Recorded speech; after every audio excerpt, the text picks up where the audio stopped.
Uma das dúvidas mais comuns de quem é cristão: será que beber é pecado? E se eu beber moderadamente, será que eu posso ou eu vou estar desagradando a Deus? Eu vou mostrar para você com base no Antigo Testamento e no Novo Testamento. E eu tenho certeza que ao final desse vídeo você vai ter uma opinião concreta a respeito desse assunto. Se você ainda não se inscreveu no meu canal, clique aqui embaixo e inscreva-se para você receber os meus próximos vídeos. E do lado vai aparecer um símbolo de um sino. Clica nele também, para você receber a notificação direto no seu celular.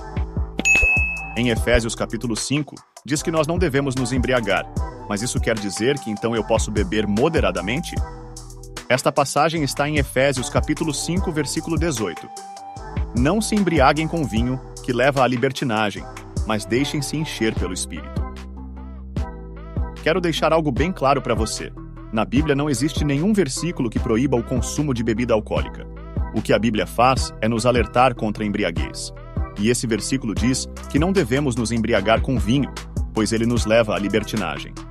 Ou seja, a pessoa que se embriaga, ela faz coisas que ela não faria normalmente.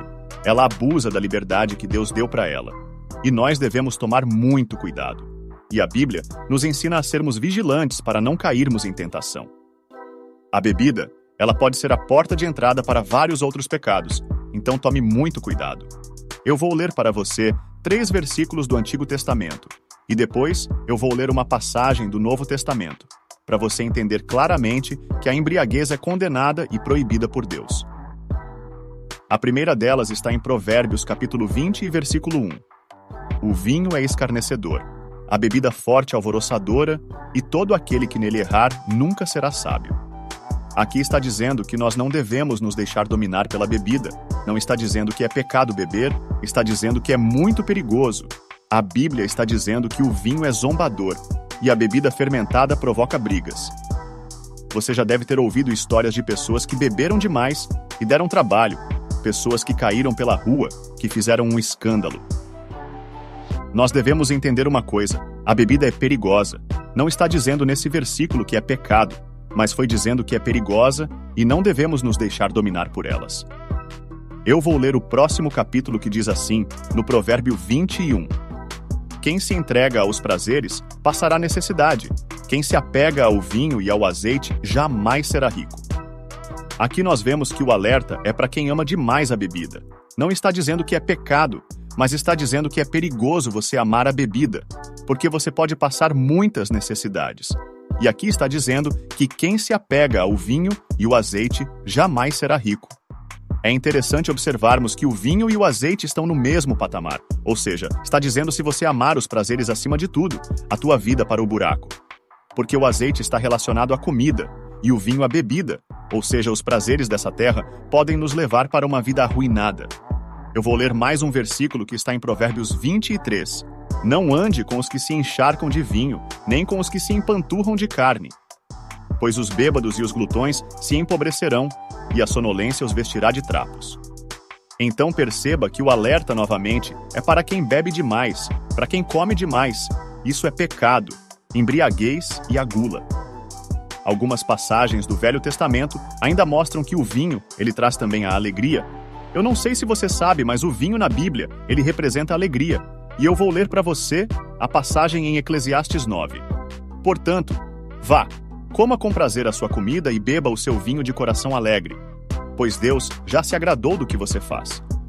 Perceba que o vinho ele é descrito como uma recompensa divina, como recompensa pelas obras boas que você fez, então ele é sinônimo de alegria. E eu vou ler o capítulo seguinte que diz assim: o banquete é feito para divertir e o vinho torna a vida alegre, mas isso tudo se paga com dinheiro. Perceba que não existe uma proibição em relação ao vinho. Pelo contrário, aqui está assimilando o vinho, ou seja, a bebida, ao momento alegre.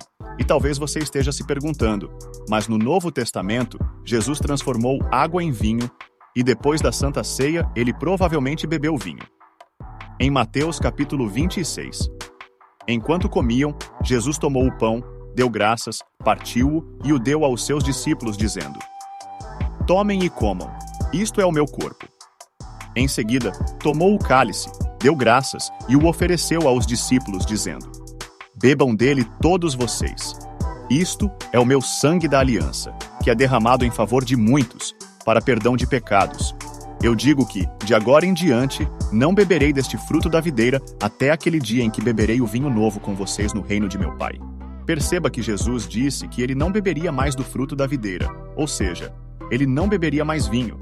E nós vemos também o apóstolo Paulo, certa vez, repreendendo as pessoas que estavam se embriagando com vinho durante a ceia, e isso é errado. Mas aqui tudo indica que Jesus havia bebido vinho. E o que há de errado nisso? Me responda. O vinho daquela época não é igual ao vinho de hoje.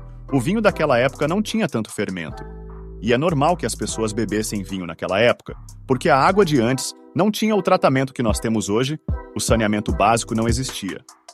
Então as pessoas achavam melhor tomar um vinho, porque com certeza era mais fácil não ter contaminação de vírus, bactérias. Nós não podemos dizer que o vinho daquela época não tinha fermento. O vinho daquela época não é igual ao vinho que a gente tem hoje. Certamente tinha menos álcool do que hoje. Outra passagem, lá em 1 Timóteo, o apóstolo Paulo, ele recomendou Timóteo tomar um pouco de vinho. Olha o que está escrito. Não continue a beber somente água, tome também um pouco de vinho, por causa do seu estômago e das suas frequentes enfermidades. Em momento algum o vinho é proibido, mas aí vem a outra questão. Existem alguns limites que nós devemos obedecer. A verdadeira liberdade não é fazer o que se quer, mas é viver nos limites estabelecidos por Deus. Lá no Jardim do Éden, Deus colocou limites para Adão e Eva. Vocês podem desfrutar do que quiserem, mas dessa árvore vocês não podem tocar. Se nós vermos no Velho Testamento, existiam vários limites. No Novo também existe. E o primeiro limite que eu quero te mostrar a respeito da liberdade cristã, poucas pessoas sabem disso. Por isso eu quero te mostrar. Esta em 1 Coríntios, capítulo 8. Contudo, tenham cuidado para que o exercício da liberdade de vocês não se torne uma pedra de tropeço para os fracos. Pois, se alguém que tem a consciência fraca vir você que tem esse conhecimento comer num templo de ídolos, não será induzido a comer do que foi sacrificado a ídolos? Assim, esse irmão fraco, por quem Cristo morreu, é destruído por causa do conhecimento que você tem. Quando você peca contra seus irmãos dessa maneira, ferindo a consciência fraca deles, peca contra Cristo. Portanto, se aquilo que eu como levo o meu irmão a pecar, nunca mais comerei carne, para não fazer meu irmão tropeçar.